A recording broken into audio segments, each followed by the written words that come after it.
Welcome, everybody, to Midday Magazine for this Friday, January 24th, 2025. I have your host, James, here. We're joined right now by Roxanne Filtz. She is Director of Curriculum and Instruction with our Wisconsin Rapids Public Schools. Roxanne, good to see you. Good to have you in studio. Thank you very much. Feels like it's been a while. It's good to have you and be able to talk with you and hang out. We do want to thank Ron for setting this up and everything. Ron was going to join us, but the day job comes first, and we get that. We completely understand that. Hard at work for our kids out there. We appreciate that.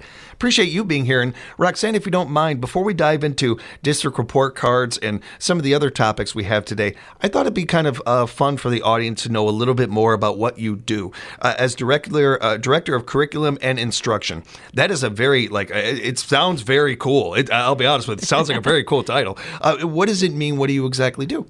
Well, thank you. Thank you very much, James, for having me here. And I would first like to start by recognizing our CTE teachers. It's CTE Computer Technology Education Month. I'd like to recognize them. And the first week of February then is also our School Counselors Month, School Counselors Week. So I'd like to give some appreciation, a shout out to them. Two great groups. Yeah. Perfect. Big thank you to them. Director of Curriculum and Instruction, it is a big umbrella that there's a lot of things that fall underneath that. So basically, any purchases, any time that we change any sort of curriculum in any of our curricular areas from 4K, even early childhood, all the way through our 12th grade students comes through my office. So I'm in charge of making sure that the curriculum that we are purchasing, that we're using in our classrooms, it's standard based. It fits what the state is saying that we need to be teaching, that it is approved by our different curricular committees, that it is school board approved. It's my job to give an update every month to the school board through our Ed Services Committee on what we're doing in curriculum, whether that be professional development, the way that we're hiring teachers and retaining teachers. Our Mentor New Teacher program is something that I work with.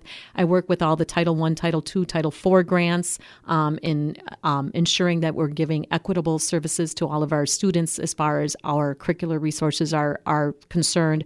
We need to evaluate our different curricular areas every year on do we have any holes or gaps in what it is that we're supposed to be teaching? Are we using best practices? Are our teachers getting the time that they need to collaborate? Are they getting the professional development that they need? Do our report card standards that we report to parents, do they align with what it is we're teaching in the classroom? And if they don't, what do we need to change with that? So a lot of that comes through my office. I lead a lot of various amount of committees at the district level and do a lot of reporting both to the state and to the school board on what we're doing in curriculum. So thank you for that, Roxanne. So when do you breathe? No, I joke because I think the audience is asking the same question there with a little bit. And I bring this up. I do think it's very interesting what you do. I really do. I would love to ghost you sometime on your job and what you do. But I hope this also puts a little understanding to our audience out there, whether you have kids in school or not, some empathy for our so many of the people working in this industry and how there is nobody doing one job. Everybody's got multiple things on their plate, and that takes a lot. There's a lot of spinning plates. We use that term a lot here in radio. Mm-hmm. All of us are spinning plates. We get this one going, and then we got to go get this one going. 100% true. I can't even. That's a whole other level when it comes to what you're doing. I think that for a lot of us, every one of us at some point in high school got to choose some classes, and sometimes that could be a little overwhelming when you look at that list of classes and how many there are. Roxanne has to do that basically for every class, and the whole school district. Essentially, and everything. And it's just, I just admire it so much, and I do appreciate you giving us some insight into that. I hope that the audience can also take some appreciation for what you do and what you do for our kids out there. I do want to give a shout out to my curriculum coordinators. I do have various leaders in the different curricular areas who manage the minutia of the day-to-day in the classrooms that needs to be done, but then we work closely together on what do you need, what can I do, how can I come in and support you. I'm in classrooms and watching good teaching and watching ways that I can support that. So I do have a great team around me, which makes it easier. Does help. I can relate to that. We did want to take some time to talk about district report cards. So let's dive right into that. How did that turn out this year? Did I do well? No, I didn't. Thankfully, you don't have to do mine. But we do want to dive into this subject. Sure. Our district report cards came out. They were released to the board in November. I gave a full board report to the actual board committee at the board meeting, not through Ed Services. And as a whole, as a district, we've met expectations and we've steadily improved since 2020, 2021. So that's a good sign that we are recovering and our students are improving. 6 out of 7 of our elementary schools exceeded expectations. The one that did not met expectations. Lincoln High School exceeded expectations. Our middle school met expectations. We don't get a report card for Pitch Elementary or Pitch Early Learning, excuse me. And then our alternative school gets an alternative or receives an alternative report card, and Central Oaks Academy met expectations. So overall, we did really well. And when you look at it, during my report, I give a comparison of how we fit in, just not with just local school districts, not sort of as a competition, but just to see, are we doing what we need to do? And also with the Valley. And we were the third highest in overall district scores when we're comparing ourselves with surrounding districts or with schools in the Valley. And that's also including we're the second highest in economically disadvantaged students. Wow. So we're really working hard at making sure that that what we're offering to students, we are removing barriers for all of our students so they're able to take advantage of the different programs that we offer, and we're trying to do it in the best way that we can. That hit me. That got my heart. I was one of those people, and I can relate to that. That's so cool to hear. That's really awesome. Right, and the other high point that I want to make just about school report cards in general was the fact that Lincoln High School was the second highest in the area and in the Valley, only behind Pittsville was the only school in the area that scored higher than them in the overall school score for the report card. So, and the one elementary school that didn't exceed expectations missed it by 0.4%. Yeah, come on. Yeah, it's right there. It's right there. And they still met expectations. They did. They absolutely did. And the nice thing that I like about school report cards is it's not just based on test scores. It's not just on the state standardized tests. It also takes in graduation rates. It takes in attendance. It takes in, are our students not just achieving at grade level, but even those that aren't at grade level, are they growing? What is the percentage of students that are going?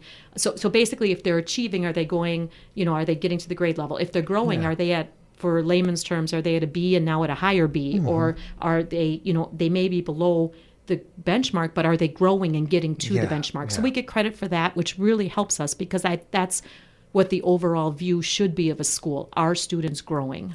I think that everybody can take some pride from this. I think there's a lot of good feeling that comes from this. As a former Lincoln alum, I'm certainly bragging in my head about it and everything. But just as that feels good, there's some importance behind this in the data that's collected with this information, as far as funding and other things that go this plays into. Correct, and it's we want to be able to just highlight what we do well, because you know as much as I do that what makes the paper are the negative things. And what we need to do is just highlight the things that we do well. For instance, the school report card also looks at our advanced classes that we offer at Lincoln High School, our AP classes, our industry recognized credentials, and our work-based learning. And we've improved greatly even just this year. So at the end of 2023, the graduates, we had 16% of our graduates, which equaled 169 students, took an AP course. This last graduates of 2024, we had 189 students, so we've increased there. Dual enrollment, 2023 graduates, we had 31.3% take at least one dual enrollment course. Now we're at 47%. So 543 dual enrollment courses were taken by our students. Industry recognized credentials, we have 57 students that earned at least one industry recognized credential that graduated last year in 2024, and we have 121 students that graduated in 2024 that participated in a work-based learning program. So it's not just about what are the test scores, what's that snapshot in time, but it's also that view of what are we doing to make our students ready for the next step, whether it be a 4-year college, a 2-year college, an associate degree, whether it be earning an internship or an apprenticeship in high school, so that they're able to walk out of their senior year graduation and start a job because they've had work-based experience, because they've earned their industry recognized credentials that go right on their resume once they leave high school. And we as a district are very supportive of those things. We have our building construction class that builds a house every year for somebody that wants it. I mean, you don't see that in other area schools as often. And again, this is something I think almost everybody can take pride in. You parents out there that help with this so much, you can take a lot of pride in this. Certainly the staff and the teachers that put so much into these things. Some of the other groups that work in the schools certainly helping out with this. I do want to take a note to compliment the students too, though. Absolutely. And so much of the work that we get into when we talk about about these things, and that should be noted. I don't know if I'm not saying you and your staff. I just mean me and society, that we don't do that, I think, enough. And just, hey, these are pretty impressive numbers. These kids are pretty darn impressive. They are. It's pretty cool. I had the opportunity a couple of years ago to sit with Eric Seiler, who's our CTE coordinator, and he went into a I think it was Point Precision in Plover, and was doing an exit interview with a student who had worked so hard his senior year that he was able to graduate and walk right into a position at Point Precision with little training, because he had it all. Well, it's the motivation and the desire of our students to want to know what they want to do and aren't afraid to go out and get it, because the opportunities are there for them. And and it's so encouraging seeing so much of this in the younger generation. Yes. They're not going to sit back and wait for their opportunity. They're taking it. They're jumping into it. And that is shown by the number of students that are enrolling in these courses. And I mean, a very motivated student could enter a college, a 4-year college, as a second year or second semester sophomore if they've received all of the credits that they could at high school if they were motivated to do it. So we have a lot of students that leave Lincoln High School with almost a full year of college done, or they have an associate degree or very close to an associate degree when they leave Lincoln. So it really gets them set up for the next step. And speaking of that, I think a natural transition going right into dual credits, AP options, some of that is offered, and some of the, I think, really cool things that are being going on with this. Right. We offer things like some of our industry recognized credentials. We've got 8 courses. We have an assisted childcare teacher course, a CNA course, Fusion 360, which is a computer aided drawing course.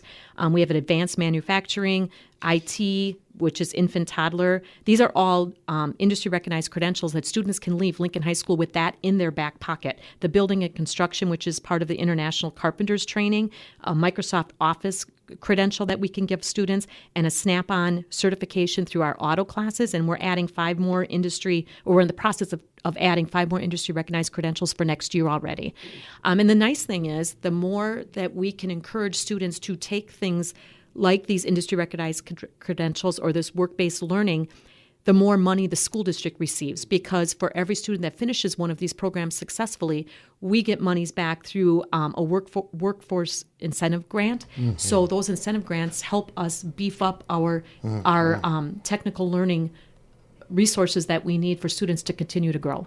It's such a win-win kind of situation. All of this that we've been talking about here with all these things, and with the dual credit option, it's not just a win-win for the students, for the the school industry, all of these things. The business world and our taxes and our economy and all these things are made better by this. The sooner we can get kids into the workforce, and not just throw them into the workforce, but they're prepared for.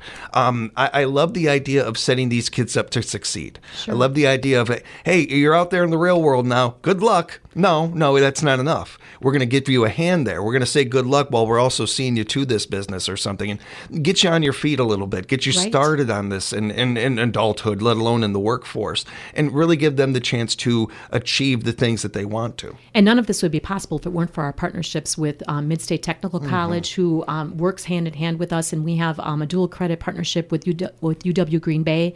And if we weren't able to offer discounted credits to our students or scholarships through UW Green Bay, or if Mid-State wasn't able to work with us in offering these courses to our students, we wouldn't be in the position that we're in. So, and kudos to all of the companies out there, in the local companies, the local businesses that take our students in and offer them these apprenticeships, because if it weren't for our community partnerships, this program definitely wouldn't be as successful as it is. And I, just in the little bit of research I've been able to do on this subject, not just here, but around the country and everything, you're going to be seeing more of this, I think, going forward. You're going to be seeing more of these businesses, seeing the smartness in this, and being able to build a bridge. And, I could have somebody like already almost ready to go into my company before they even graduate high school. Like that is staggering, like interesting to me, and very cool for not just, again, all the topics that I've mentioned here, but I just think that feels more and more like the system that we should have always had.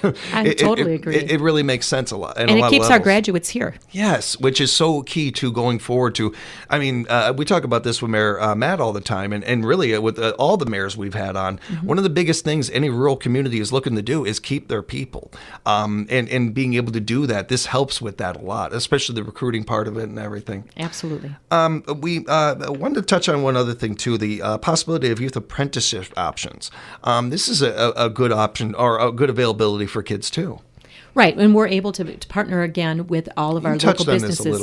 So that we're able to partner with them to give that opportunity to our students. So what we're wondering about that is are there going to be more options available? If I'm a business out there listening to this and I'm like, oh, that's a really good idea. Can I reach out? Can I find out more about it? Absolutely. You can reach out to me or to Eric Seiler, who is our CTE coordinator and works very, very hard with trying to make as many connections as he can in the community to get our students into various businesses. And we're always looking for more opportunities for our students to get out there and perform an apprenticeship program or even get some work-based learning experience. We're speaking with Roxanne Filtz, Director of Curriculum and Instruction with Wisconsin Rapids Public Schools. Roxanne, before we get into our final topic here, I did want to mention one thing, and this comes up, this isn't so much from me as it is from the community. I hear this, one of the more consistent things I hear from our community is they so much appreciate the transparency and the openness of you and the staff and Ron and so many of the individuals that are working in this industry, the teachers out there. You know better than I do how vital that is in this day and age. And I think that often, I know, especially experiencing this quite a bit in my life, more times than not, the reason people have an issue or a problem or a fear of something is they just don't know. Growing up, I had plenty of times where people found out I was Jewish and are afraid to shake my hand, or something like that. And then when they find out a little bit, they're like, "Oh, you're just a person. Like, oh, you're no different than me at all, or anything." And then you clear that up and everything. I genuinely think that most people out there have a good heart, have good intentions. They just don't have all the information. With transparency, we get that out there, and you guys cover that, do such a good job of that. I just wanted to take a note and mention that. I appreciate that. That's one thing I try to do is be very transparent. We wanted to talk a little bit about Act 20 and how this will impact WRPS. Sure. Act 20 is on the front and center plate of anybody in curriculum right now. And I'm very fortunate to have an assistant director of curriculum, Jen Wilhorn, who has taken on our Act 20 work. She is just doing a great job of organizing all that. So those of you that are not familiar with Act 20, what Act 20 does is it requires that schools assess early reading skills in students in grades 4K through 3rd, and that it requires daily reading instruction in K through 3 that's based on the science of reading. And because of that, we have had to change our reading curriculum this year, which we purchased a program called Amplify CKLA, and we went through the entire curriculum purchase process, which includes an open forum for parents and community members to come in and look at whatever it is that we're purchasing. It's out there. You can come in, you can look at everything, ask any questions that you want. Another thing that we've had to do is, because we're implementing Amplify CKLA, we have had to make sure that our teachers receive the professional development and the training that they needed, not just for making sure that Amplify is used correctly, but all of the training that we need for the required screeners, because we had to change to the state screener. The state adopted Ames Web Plus, and they adopted it late because it wasn't until school year started that we knew what the screener was going to be. So now all of our teachers had to be trained on how to give this screener. So what Act 20 requires is that every student in grades K through 3 receives this universal screener, and any student that scores under the 25th percentile then has to go through diagnostic testing within 10 days of getting their results on the screener. So we are in the process now. We had to implement it starting mid-year. So our 3rd grade students across the district have completed the screener, and we've completed the diagnostic testing for those that scored underneath the 25th percentile. We have completed the screeners for our 2nd graders, and now we're working on the diagnostic screeners that have to follow if they've scored below the 25th percentile. And all of this is done by our reading interventionists and our classroom teachers, and it is a lot of work, and kudos to them and a shout out to them for what they're doing. And then any student that scores under the 25th percentile, now we have to write a personal reading plan for these students. What are the goals? Where are their deficits? It's informing constant communication with parents on these were the screeners, this was the diagnostic testing, this is where your student is struggling, and this is our plan for being able to get your student back to grade level. So all of this is being done at the same time that our teachers and our elementary administrators, so all K-3 teachers, and we chose to do K-5 because of the transiency of our staff going from grade level to grade level, they have to receive a state required reading training, which is 40 hours of reading training that has to be done outside of the regular school day. So we've chosen to do that on our professional development days, and all of our elementary school teachers are going through this and going through this training, as so is our administrators. So that's in addition to what we're doing already. And we also have to write a literacy plan that is posted on our district report card. That is a requirement of Act 20. And then the next steps is we have to create a promotion plan from third grade to fourth grade that has to be accepted by the board. So we have to get that to our school board by June. And we're getting some guidance from the DPI and from our board policy program writers, which is Neola. We're getting some guidance from them as well. And then finally, we have to develop what we're going to offer during summer school for those students that aren't meeting the goals in their personal reading plans. So it is a huge, huge undertaking. And it's not just Rapids, it's all public school districts that have to go through this. A wonderful description. Thank you so much for that, especially for those who may not be familiar with what this is. And hopefully everybody else had a similar feeling that I did to this. My goodness, we have amazing teachers and amazing people in this industry. I can't say just enough. Incredible individuals. Nobody gets into teaching for fame or money or anything. They get into it because they have a passion and a love for this. And it shows with things like this, that the dedication to our kids, the dedication to our future. There is no greater investment any of us can make than the kids and the future of this. And it's such, we all understand how important reading is. It's great to hear all the work that's being done. It's also, I hope everybody, again, just could take a breath and be like, wow, we have some amazing teachers, some amazing people in this industry working so hard for our kids. 100%. And the thing is, you can agree with Act 20. You don't have to agree with Act 20. That doesn't matter. The idea that we are talking about reading and we're doing what's best for our kids to get them to succeed, and we're making sure that reading is in the forefront, that can't be bad. Yes. But at the same time, we don't want to put anything else in the background. You don't want to have math slip because we're concentrating too much on reading. And so we're working really hard with our math programs as well. But right now, the focus just seems to be on making sure that Act 20 is not only implemented to the letter of the law, but also we want to make sure that it's improving student learning. We're not going to do it because we just have to do it. We want to do it because it's what's best for kids. Well said. If you have questions or looking for further information, I encourage you to check out the website, WRPS.org, WRPS.org. I encourage you to do that. And be sure to follow them on social media as well. It's a great way to keep up to date on all the things going on in our public schools. Roxanne, don't be a stranger. We look forward to hanging out again and talking real soon. I enjoyed this very much. Thank you. Have a great weekend. You as well. And everybody out there, have a great weekend. A big thank you to Pam Hilke and the amazing scheduling she does week in and week out. We appreciate you, Pam. Have a good weekend, everybody. We'll have more Midday Magazine for you next week right here at WFHR.